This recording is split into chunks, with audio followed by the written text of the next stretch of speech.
بسم اللہ الرحمن الرحیم۔ صحیح بخاری حدیث نمبر 72۔ حضرت مجاہد کہتے ہیں، میں حضرت عبداللہ بن عمر رضی اللہ تعالیٰ عنہما کے ساتھ مدینہ تک رہا، لیکن میں نے انہیں ایک حدیث کے سوا اور کوئی چیز رسول اللہ صلی اللہ علیہ وسلم سے بیان کرتے ہوئے نہیں سنا۔ انہوں نے کہا، ہم نبی کریم صلی اللہ علیہ وسلم کے پاس بیٹھے تھے کہ آپ کی خدمت میں کھجور کا گودا لایا گیا۔ آپ نے فرمایا، درختوں میں ایک ایسا درخت ہے جس کی مثال مسلمان کی طرح ہے۔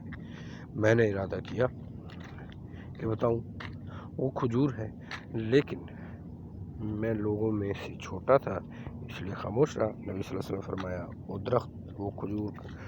وہ کھجور کا درخت ہے۔